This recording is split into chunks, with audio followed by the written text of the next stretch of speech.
Hello everyone. कैसे हैं आप सब लोग। आज का जो वीडियो है, जैसा मैंने लास्ट वीक बताया था कि हर वीक मैं एक psychological based trading psychological based video post करूंगा। तो आज का जो वीडियो है that's basically a trading psychology video for the analysis of next trading session, which is on 8 December. I'll make a detailed analysis video on probably tomorrow or day after tomorrow. सो आज हम इस video में मैं बात करने वाला हूँ a journey of a trader, कि एक ट्रेडर की जर्नी क्या होती है। तो आई होप मैं आज ऐसे कुछ बातें करूँ जो आप में से कई ट्रेडर्स को रिलेटेबल लगे। कई ट्रेडर उस इस फेजेस में से भी जा भी रहे होंगे, आई एम श्योर 100%। तो मैं I will talk about this. मैं बताऊंगा कि आप कैसे एक ट्रेडर उसकी जर्नी में कहाँ पे है और उसको क्या करना चाहिए, और लाइक हाउ ही और she can self introspect about his journey, और वो कहाँ पे अभी, अगर उसको इसकी समझ आ जाए तो वो वहाँ से संवार सकता है अपनी ट्रेडिंग जर्नी। तो बात करते हैं पहला फेज। हर ट्रेडर का जो होता है वो कि एक ऑप्टिमिज्म, एक्साइटमेंट और थ्रिल रहता है हर ट्रेडर को। एक ऑप्टिमिज्म रहता है कि एक ऑप्टिमिज्म और थ्रिल और एक्साइटमेंट ऐसा रहता है कि पहले तो वो सीखता है ट्रेडिंग के बारे में, जानता है क्या चीज़ है ट्रेडिंग और इन्वेस्टिंग। उसको कहीं से तो पता चलता है कि स्टॉक मार्केट में 5 रुपए का 50 रुपए होता है। तो वो एक काइंड ऑफ ऑप्टिमिज्म के साथ, एक्साइटमेंट के साथ आता है, और थ्रिल देने, डोपामाइन बढ़ाने। तो मार्केट मार्केट का हाथ कोई नहीं पकड़ सकता डोपामाइन और थ्रिल बढ़ाने में। तो वो उस चीज़, वो उस फाइंडिंग में आता है कि यार मैं मेरे पैसे लाऊंगा और 5 का यहाँ पे 50 करूँगा। तो ये उसका एक स्टार्टिंग जर्नी रहता है हर एक ट्रेडर का। जो ऑप्टिमिज्म रहता है, एक्साइटमेंट रहता है एक अलग सा, और एक थ्रिल रहता है। ये हर ट्रेडर का एक शुरुआती की जर्नी रहती है। देन यूफोरिया में क्या होता है, यूफोरिया से पहले और थ्रिल के बीच में एक फेज आता है कि उसको एक अच्छा खासा तगड़ा प्रॉफिट होता है, और वो कई बार होता है। हम ट्रेडिंग और इन्वेस्टिंग की भाषा में, या फिर any kind of new work you do, उसमें हम new business you do, we call this as beginner luck. I don't know it's superstition or not, but हम उसके उसे बिगिनर्स लक बोलते हैं। तो उसे अच्छा खासा तगड़ा सा प्रॉफिट होता है। तो वो क्या करता है कि अभी थ्रिल के बीच में और यूफोरिया के बीच में, इस फेज में वो क्या करता है, अपना कॉन्फिडेंस उसका 7वें आसमान पे रहता है कि मुझे तो अभी ये गेम समझ में आ गया, मैंने सॉर्टेड कर लिया ये सब, मुझे तो अभी लॉस होने ही नहीं वाला है। तो वो क्या करता है, अपनी पोजीशन साइजिंग बढ़ाता है, अपना कैपिटल बढ़ाता है, और वो so because he is already in the confidence that कि लॉस होना तो ऑलमोस्ट इम्पॉसिबल है। तो वो सब कुछ डबल करता है, पोजीशन, अपना कैपिटल सब लगा देता है। तो उसे यही फील होता है कि चलो अभी ये जो मेरी ट्रेड्स होने वाली, ये ज़िंदगी की लाइफ चेंजिंग ट्रेड है। तो फिर यूफोरिया और थ्रिल्स का फेज होने के बाद एक फेज आता है विच इज़ लाइक, अभी वो उसका जो बिगिनर्स लगे वो खत्म हो गया, because he don't know anything about market. He just heard from anyone like market is something like which can double triple your money. वो सीखता नहीं, डायरेक्टली जंप करता है इस फेज में, फिर उसको यहाँ पे अच्छा खासा प्रॉफिट भी होता है। फिर यहाँ पे एक फेज होता है यूफोरिया का, कि उसके बाद उसको वो लॉसेस होने लगते हैं। फिर वो क्या करता है, डिनायल में जाता है। यूफोरिया और डिनायल के बीच में एक फेज है कि वो डिनाई करता है कि यार ये लॉसेस हो रहा है, ठीक है यार। कभी कभी मतलब इट्स लाइक कि अ, सोचता नहीं है कि चलो ठीक है, लॉस हो रहा तो क्या करना है, कुछ नहीं, लॉस ठीक है, इट्स नॉर्मल थिंग। तो डिनायल में जाता है।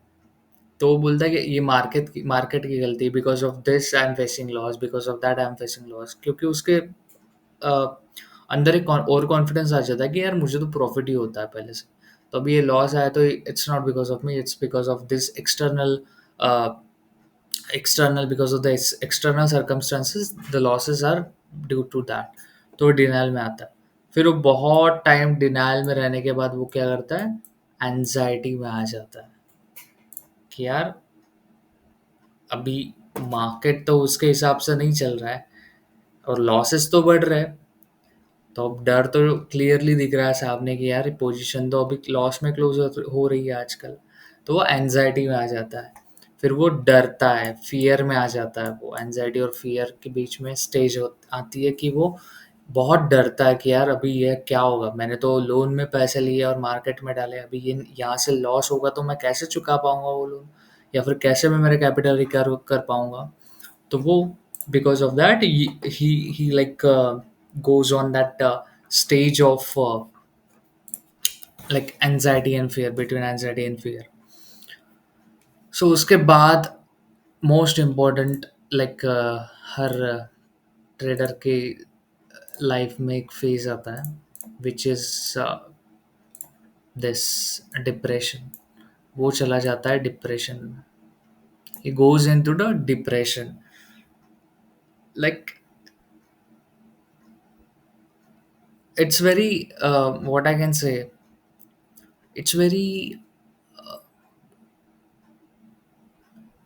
a person who is psychologically well fit before doing this thing now goes into the depression, because it might not be a clinical one, but एक फेज आता है कि वो ना खाना ठीक से खा पाता है, ना किसी से अच्छे से बात करता है, उसका रिलेशन अपने रिलेशंस पे इम्पैक्ट होता है, ना किसी से वो अपनी बातें शेयर करता है, वो अपने अंदर ही घुटा रहता है because of that fear, anxiety, denial की इन पहले फेजेस में से। क्योंकि उसको लॉसेस होते तो वो कहाँ बोल पाएगा, क्योंकि पहले ही उसने चौड़ में आके बोल दिया कि मुझे इतना प्रॉफिट है, वो हो रहा है, एक सोशल प्रेशर उस पर आ जाता है।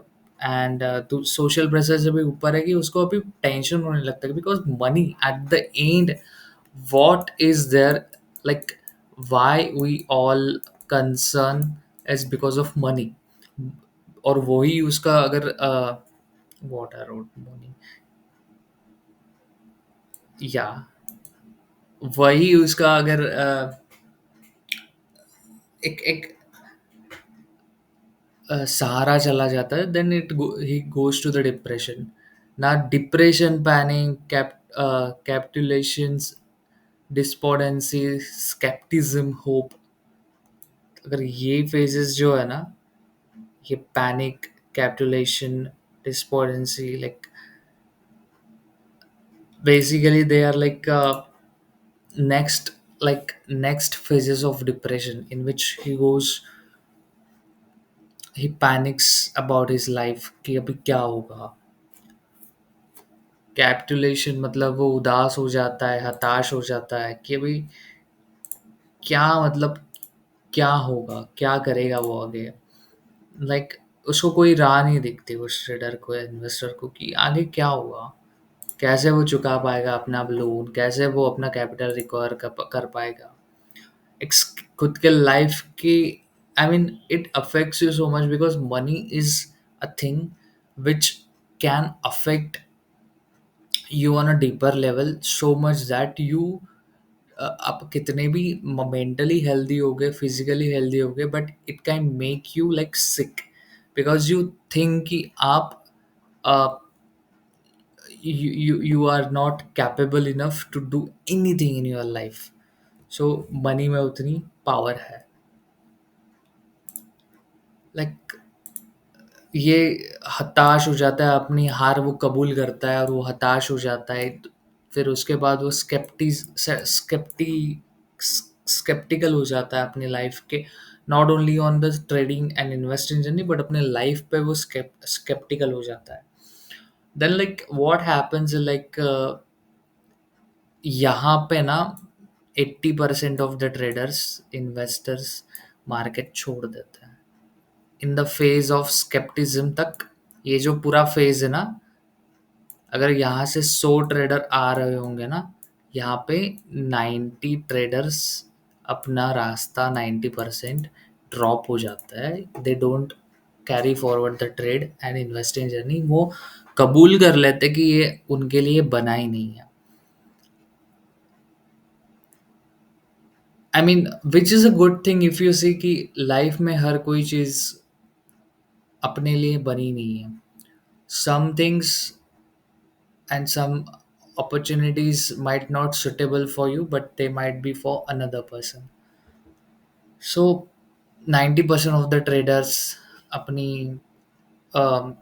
they just close this chapter of trading and investing journey forever.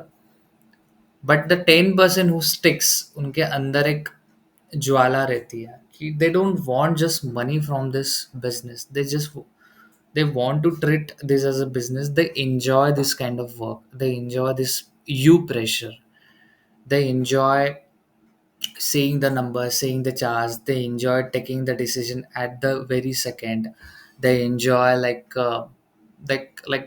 self control, they enjoy the discipline.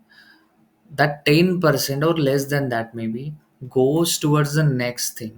वो बोलते हैं कि ठीक है यार, मुझे लॉस हुआ मेरे, बट आई वो लॉस वो एज अ क्या करता है, they treat that as a their guru dakshina to the market, which is like a fees to market. Then after that, when they accept everything, because if you see, uh, in the pyramid of consciousness, when you accept, that's the point, that's the pivotal point of your life. When you accept anything, then the actual progress happens.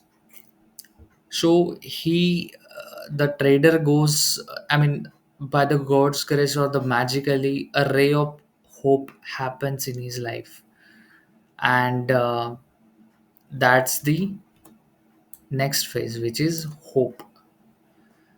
Hope आ जाती है उसके life में, कुछ तो हो जाता है कि उसको होप आता है कि यार चलो, मैंने पहले नहीं कर पाया लेकिन मैं अभी कर पाऊंगा। पहले पहले के जो लॉसेस है मैं उनको एज ए मेरा लर्निंग फेज ट्रीट करूंगा, और उसके बाद अभी मैं सीखने के बाद मैं अभी सीखूंगा, और उसके बाद मार्केट में छोटे छोटे कदम रखूंगा। उसके बाद उसको होप आ जाती है।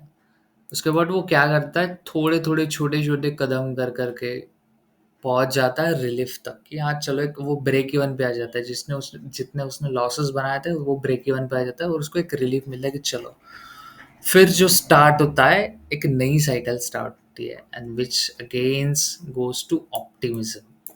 Okay, now it's not necessary कि हमेशा ये ऑप्टिमिज्म में जाने के बाद ये सब जो फेजेस है उसको फिर से दोहराना पड़े।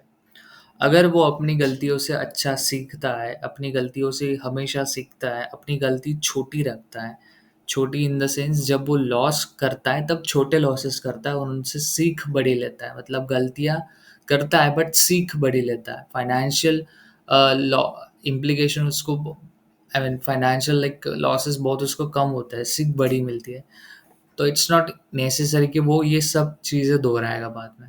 बट अगर वो ट्रेडर है जो अपनी मिस्टेक से कुछ नहीं सीखता, तो इट्स हाईली पॉसिबिलिटीज कि ये फिर से वो साइकिल में ही अटका पड़ा रहेगा।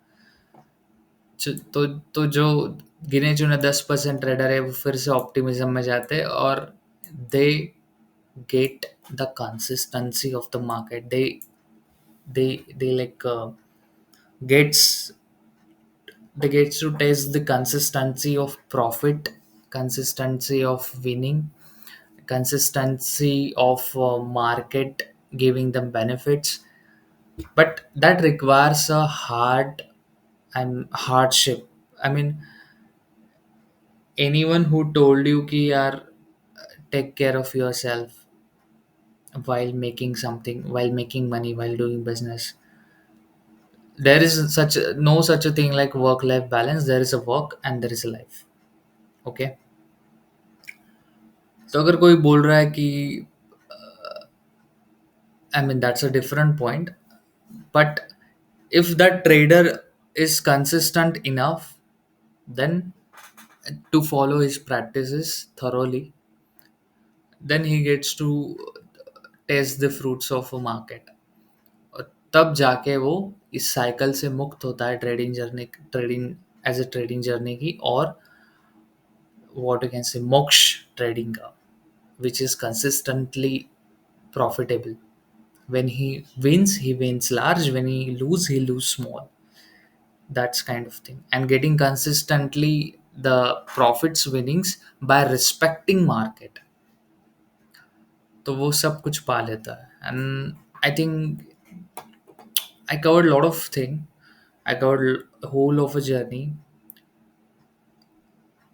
I think most of the trader might have related this what I discussed. The video is getting longer, but I don't care if no one watches. If you are still watching towards this point, then I respect you, and then I want to assure you that you might be here, the hope and relief. Thank you so much. Let's end this video on a good note. I'll be keeping the analysis video on my channel on 7 December probably. Let's see. Thank you.